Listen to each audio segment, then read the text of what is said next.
আমরা কি এখানে কান্নার জন্য এসেছি? আমরা এখানে কিসের জন্য এসেছি? আমার ভাইয়ের রক্তের বদলা নেওয়ার জন্য আজকে আমরা এই জানাজায় দাঁড়িয়েছি। প্রিয় ভাইয়েরা, আজকে কবি নজরুলের যে বিদ্রোহী দুটো লাইন, যাকে ওসমান হাদি তার আদর্শ মনে করত, আমি চিরবিদ্রোহী বীর, বিশ্ব ছড়ায় উঠে আজি একা, চির উন্নত শির। প্রিয় ভাইয়েরা, আপনারা জানেন শরীফ ওসমান হাদিকে এক সপ্তাহ 168 ঘন্টা আগে গুলি করা হয়েছে। এখন পর্যন্ত কি তার খুনিকে গ্রেফতার করা হয়েছে? সরকারের পক্ষ থেকে এখন পর্যন্ত কি খুনিকে গ্রেফতারের ব্যাপারে আপনাদেরকে আশ্বস্ত করা হয়েছে? তারা কি এখন পর্যন্ত আমাদেরকে জানিয়েছে যে খুনি কোন জায়গায় রয়েছে? আমরা স্পষ্ট মনে করছি যে এখানে খুনি একজন নয়, এখানে পুরো একটা খুনি চক্র কাজ করেছে। আমরা ইনকিলাব মঞ্চ এবং তার পরিবারের পক্ষ থেকে আপনাদেরকে জানিয়ে দিতে চাই, খুনের পরিকল্পনাকারী, খুনের সহায়তাকারী এবং পুরো খুনি চক্রকে বিচারের আওতায় নিয়ে আসতে হবে এবং আগামী 24 ঘন্টার মধ্যে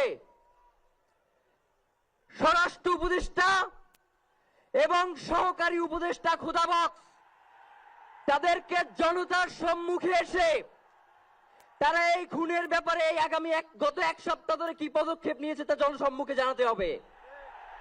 যদি তারা জানাতে না পারে তাহলে তাদেরকে পদত্যাগের জন্য প্রস্তুত থাকতে হবে। আমরা ইনকিলাব মঞ্চ কোনোভাবেই শরীফ ওসমান হাদির রক্তকে বৃথা যেতে দেব না। আমরা ঘোষণা করতে চাই, শরীফ ওসমান হাদির রক্তের মধ্য দিয়ে বাংলাদেশ ইনসাফ কায়েম হবে। আপনাদেরকে তিনি বারংবার বলেছেন, বাংলাদেশের স্বাধীনতা, সার্বভৌমত্ব রক্ষা এবং ইনসাফের লড়াইয়ের জন্য আমাদেরকে যদি জীবন দিয়ে দিতে হয় আমরা জীবন দিয়ে দেব, তবু ইনসাফের লড়াই ছাড়ব না। সুতরাং প্রিয় বন্ধুগণ, আমাদেরকে ইনসাফের লড়াই লড়তেই হবে। আপনারা রাজি আছেন কিনা? এবং সেই সাথে আমরা আরো বলতে চাই, সিভিল মিলিটারি ইন্টেলিজেন্সের মধ্যে ঘাপটি মেরে বসে থাকা আওয়ামী দোসরদেরকে চিহ্নিত করে গ্রেফতার করতে হবে। প্রিয় সংগ্রামী বন্ধুগণ, শরীফ ওসমান হাদির পরিবারকে জানানো হয়, রাষ্ট্রের পক্ষ থেকে আপনাদেরকে যদি কোনো সুবিধা দরকার হয় আপনারা আমাদেরকে বলবেন।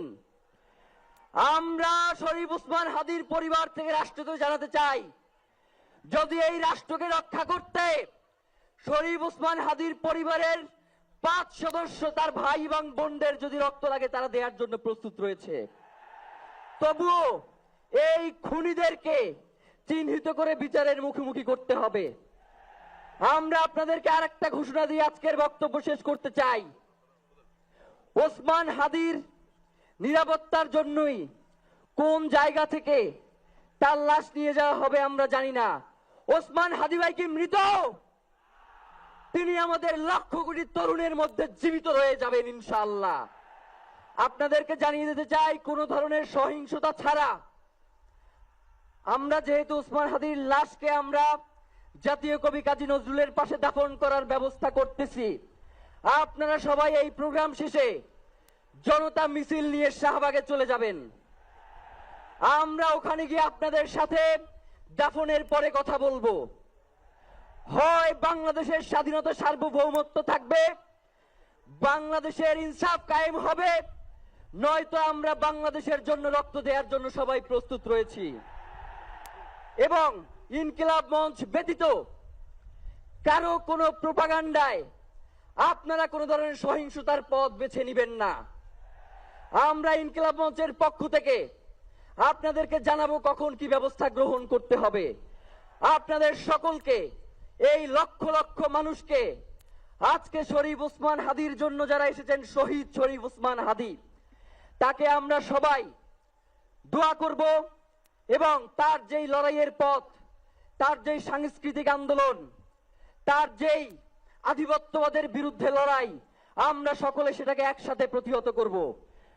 বাংলাদেশ জিন্দাবাদ, ইনকিলাব জিন্দাবাদ, নারায়ে তাকবীর, নারায়ে তাকবীর। দিল্লি না ঢাকা, দিল্লি না ঢাকা, গোলামি না আজাদি, ক্ষমতা না জনতা, আপোষ না সংগ্রাম, দিল্লি না ঢাকা। আমার ভাই কবরে, খুনি কেন বাহিরে, আমরা সবাই হাদি হব, গুলির মুখে কথা কব, আমরা সবাই হাদি হব। নারায়ে তাকবীর, ইনকিলাব ইনকিলাব, মুজিববাদ মুর্দাবাদ, ইনকিলাব জিন্দাবাদ।